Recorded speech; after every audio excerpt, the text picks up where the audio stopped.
Adatlyk radiosynyň ýurtda öýsüz haýwanlaryň gynanyp ýok edilýändigi baradaky maglumatlaryndan hususan-da Lebap vilayatynyň Türkmenabad şäherinde Jemaat hojalygy müdirliginiň işgärleriniň köçelerdäki öýsüz itleri wagşylarça öldürýändigini görkezýän videonu çap etmeginden tas bir hepde soň Türkmenistanda itleri goramak we olary rehimsiz çemeleşmege gadagyn edýän täze kanun kabul edildi. Haýwanlary gorap çykyş edýän aktivistler häkimetleriň öýsüz jandarlar barada beren öňkü wadalarynda hem tapylmaýandygyna ünsü çekip kanunyň iş ýüzünde berja edilmejekdigini aýdýarlar.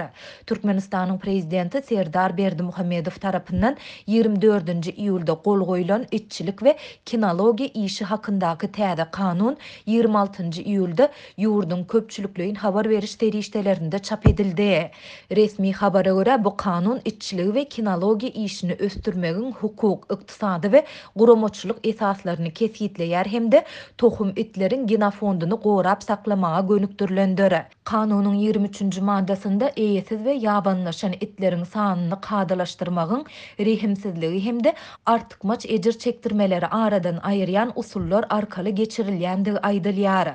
Kanunyň 24-nji maddasynda bolsa itleri bir kanun hereketleriň ýa-da sowuk sala seretmegiň netijesinde bilkaslaýyn öldürmek ýa-da olara şikes, hoply ziýan ýa-da saglygyna beýleki agyr ziýanlary ýetirmek itlere rehimsizlik hökmünde ikrar edilýär diýilýär.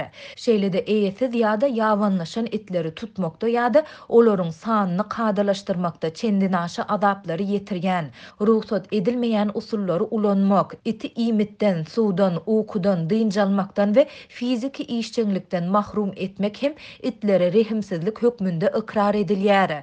Ýöne adatlyň habarçylary we haýwanlary gorap çykyş edýän aktivistler bu çäreleriň iş ýüzünde düýbünden başgaça amal edilýändigini, türkmen häkimetleriniň eýesiz itleri we pişikleri gynap, zäherläp, taýaklap tutýandygyny, ýok edýändigini we öldürýändigini ýyllar boýy habar berip gelýärler.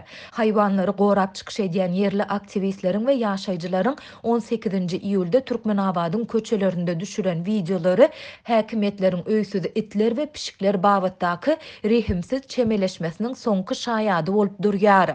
Şol videoda Jemaat hojalygy müdirliginiň mämişe reňkdäki uly ulagynda gelen işgärleriň agyr taýaklary bilen itleriň kellesine gymyldamagyny besedip jany çykýança urýandygyny görse bolýar. Şeýle-de kanunda eýesiz we ýabanlaşan itleriň tutulmagynyň ziýansızlandyrma işlerini, öňüne alyş tanjymlaryny, veterinariýa gödökçüligini geçirmek we öňkü ýaşaýan ýerine gaýtaryp getirmek ýa-da saklawhanalara yerleşdirmek maksady bilen amal edilip bilinjekdigi bellenýär. Emma adatlyga gelip goşýan maglumatlarda köçelerdäki itleriň we pişikleriň esassız we saýlanmazdan tutulýandygy, ölmän galan janawerleriň angarlarda açlykdan we suwsuzlykdan gynanyp ölýändigini görse bolýar.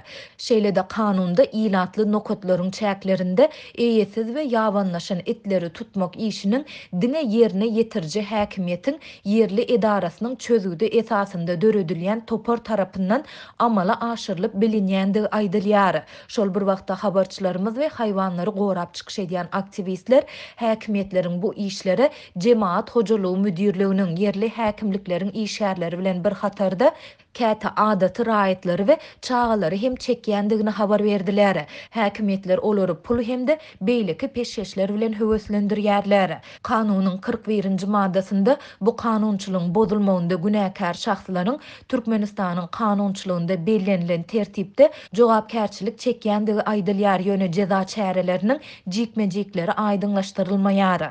Adatlyň habarçylary yerli haýwanlary gorap çykyş edýän aktivistleriň bir näçesi bilen söhbetdeş bolup täze kanun barada pikirlerini soradylar. Anonimlik şertinde söhbetdeş olan aktivistler häkimetleriň öýsüz jandarlar barada beren öňkü wadalarynda hem tapylmaýandygyna ünsü çekip kanunyň diňe kagyz ýüzünde galjakdygyny we iş ýüzünde berja edilmejekdigini aýtdylar.